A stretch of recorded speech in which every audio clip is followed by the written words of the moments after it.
ದಾವಣಗೆರೆ ಲೋಕಸಭಾ ಕ್ಷೇತ್ರ GM ಸಿದ್ದೇಶ್ವರ್ ಅವರು ಸಂಸದರು, ಹಿಂದೆ ಅವ್ರ ತಂದೆನೂ ಕೂಡ ಸಂಸದರಾಗಿದ್ರು. ಇವರು ಸತತವಾಗಿ ಗೆದ್ಕ ಬತ್ತಾವ್ರೆ. ಇನ್ನೊಂದ್ಸಲ ಅವಕಾಶ ಸಿಕ್ಕರು ರಿಸಲ್ಟ್ ಮಾಡ್ಕೋತೀನಿ ಅನ್ನೋ ಕಾನ್ಫಿಡೆನ್ಸು. ಮೊದಲೇ ಈ ಪಂಚರಾಜ್ಯ ಚುನಾವಣೆಯಲ್ಲಿ ಬಿಜೆಪಿಲಿ ಯಾವ ಫಾರ್ಮುಲಾ ಇಲ್ಲ, ಗೆಲ್ಲದಷ್ಟೇ ಫಾರ್ಮುಲಾ. ಗೆತ್ತಾರೆ ಅಂದರೆ ಕೊಟ್ಕ ಬನ್ನಿ ಏನು ಟಿಕೆಟ್ ಕೊಟ್ಟರು, ಏಜ್ ಫ್ಯಾಕ್ಟರ್ ಎಲ್ಲ ಲೆಕ್ಕಕ್ಕೆ ಬರಲ್ಲ, ಹೀಗಾಗಿ ನಾನೇ ನಿಂತ್ಕೋತೀನಿ ಅಂತ. ಆದರೆ BS ಯಡಿಯೂರಪ್ಪನವರ ಮಾನಸ ಪುತ್ರ ರೇಣುಕಾಚಾರ್ಯ ಅವರು ವಿಜಯ. ಈ ಹಾಲನ್ನ ಬೆಳಗ್ಗೆ ಎದ್ದ ತಕ್ಷಣ ತಪ್ಪದೆ ನೀವು ಕುಡಿದು ನಿಮ್ಮ ಮಕ್ಕಳಿಗೂ ಪ್ರತಿದಿನ ಕೊಡಿಸಿ. ಸಿರಿಧಾನ್ಯದಿಂದ ತಯಾರಾದಂತ ಹಾಲು, ಯಾವುದೇ ರಾಸಾಯನಿಕ ಬಣ್ಣ ಬಳಸದೆ ತಯಾರಿಸಿದಂತ ಜೀನಿ ಸಿರಿಧಾನ್ಯಗಳ ಹಾಲು. ಕೇಂದ್ರ ಅವರು ರಾಜ್ಯಾಧ್ಯಕ್ಷರಾದ ಬಳಿಕ ಸೈಲೆಂಟ್ ಆಗವ್ರೆ. ಅದನ್ನ ಅವರೇ ಹೇಳ್ತಾರೆ, ಯಡಿಯೂರಪ್ಪ ಅಪ್ಪಾಜಿ ಅವ್ರು ಹೇಳಿದ್ರು ಸೈಲೆಂಟ್ ಆಗುವಂತ, ಸೈಲೆಂಟ್ ಆಗಿದ್ದೀನಿ ಅಂತ. ಆದರೂ ನೀ ಕೊಡೆ ನಾ ಬಿಡೆ ಅನ್ನೋ ಮಟ್ಟಕ್ಕೆ GM ಸಿದ್ದೇಶ್ವರ್ ಅವರ ಜೊತೆ ರೇಣುಕಾಚಾರ್ಯ ಆ ಕಡೆ ಕೀಳದವ್ರೆ.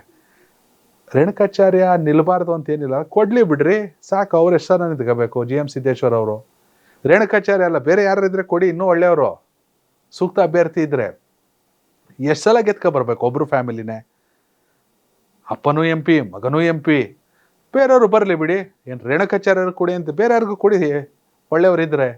ಇದು ರೇಣುಕಾಚಾರ್ಯ ಅವ್ರ ಮಾತು. ಬೇಕಾದ್ರೆ ಸಮೀಕ್ಷೆ ಮಾಡಿಸ್ಬಿಡ್ರಿ, ನನ್ನ ಹೆಸರು ಬರಲಿಲ್ಲ ಅಂದರೆ ನಾನೇ ಹಿಂದಕ್ಕೆ ಹೋಗ್ಬಿಡ್ತೀನಿ. ಇಲ್ಲ ರೇಣುಕಾಚಾರ್ಯ ಅಣ್ಣ ಗೆಲ್ತಾರೆ ಅಂತ ಹೇಳೋರು ನನಗೆ ಅವಕಾಶ ಕೊಡಿ. ನಾವು ಇಷ್ಟು ವರ್ಷ ಸಪೋರ್ಟ್ ಮಾಡ್ಕೊ ಬರಲಿಲ್ವ ಸಿದ್ದೇಶ್ವರ್ ಅವ್ರಿಗೆ, ಅವರೇ ನಿಂತ್ಕೊಂಡು ಮುಂದೆ ನಿಂತ್ಕೊಂಡು ಮಾಡಲಿ ಬಿಡಿ, ನಮ್ಮನ್ನ ಗೆಲ್ಲಿಸ್ಕೊ ಬರಲಿ. ಈ ಎಲ್ಲ ಹಗ್ಗ ಜಗ್ಗಾಟದ ನಡುವೆ BS ಯಡಿಯೂರಪ್ಪನವರು ಸಂಧಾನ ಪ್ರಕ್ರಿಯೆಯನ್ನ ಮಾಡಿದ್ದು, ಇಬ್ಬರನ್ನ ಕೂಡ ಕರೆಸ್ಕೊಂಡು GM ಸಿದ್ದೇಶ್ವರ್ ಮತ್ತು ರೇಣುಕಾಚಾರ್ಯ ಅವರನ್ನು ಕರೆಸ್ಕೊಂಡು ಮಾತುಕತೆಯನ್ನ ಮಾಡಿದ್ದಾರೆ ಅನ್ನೋ ಚರ್ಚೆ. ಸಿದ್ದೇಶ್ವರ್ ನಿಂತ್ಕೊಬಿಡ್ಲಿ, ರೇಣುಕಾಚಾರ್ಯ ಐತೆ, ಇನ್ನೂ ಅವಕಾಶ ಐತೆ ಮುಂದಕ್ಕೆ ಅಂತ ಹೇಳಿದ್ದಾರಂತೆ. ಆದರೆ ರೇಣುಕಾಚಾರ್ಯ ಅವರು ಏಕಾಏಕಿ BS ಯಡಿಯೂರಪ್ಪ ಅವ್ರನ್ನು ಸೈಡ್ಗೆ ಇಟ್ಟು ಡೆಲ್ಲಿಗೆ ಹೋಗ್ಬಿಟ್ಟವ್ರೆ ಅನ್ನೋ ಸುದ್ದಿ. BY ರಾಘವೇಂದ್ರ ಅವ್ರ ಜೊತೆಗೆ ಪ್ರಹ್ಲಾದ್ ಜೋಶಿ ಅವ್ರನ್ನ ಭೇಟಿ ಮಾಡೋಕ್ಕೆ, ಜೊತೆಗೆ ಅರಗ ಜ್ಞಾನೇಂದ್ರ ಅವರು ಸಿಕ್ಕಿದ್ರಂತೆ, ಅವ್ರನ್ನು ಕರ್ಕೊಂಡು ಹೋಗ್ಬಿಟ್ಟವ್ರೆ ಡೆಲ್ಲಿಲಿ. ಯಡಿಯೂರಪ್ಪ ಅವ್ರ ಮೇಲೆ ಅವ್ರಿಗೆ ಏನೂ ಬೇಸರ ಇಲ್ಲ, ಯಡಿಯೂರಪ್ಪ ಅವ್ರ ಮಾತನ್ನು ಅವ್ರು ತಳ್ಳಿ ಹಾಕಲ್ಲ ರೇಣುಕಾಚಾರ್ಯ ಅವರು. ಆದರೂ 5 ವರ್ಷ ಯಾರ್ರಿ ಕಾಯ್ತಾರೆ?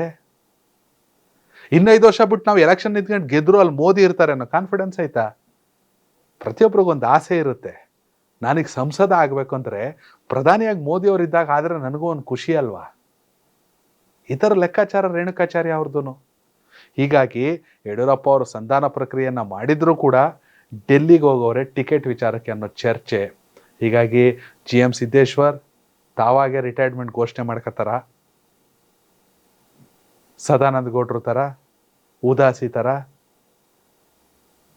ಬಚ್ಚೇಗೌಡ್ರ ಥರ, ಇಲ್ಲ ನಾನು ಇನ್ನೂ ಒಂದ್ಸಲ ನಿಂತ್ಕೋತೀನಿ ಅಂತ ಹೇಳ್ತಾರ.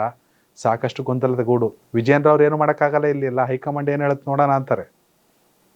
ಹೀಗಾಗಿ ದಾವಣಗೆರೆ ಲೋಕಸಭಾ ಕ್ಷೇತ್ರದಲ್ಲಿ BJP ಟಿಕೆಟ್ ಯಾರಿಗೆ ಅನ್ನೋ ಚರ್ಚೆ ಶುರುವಾಗಿದೆ.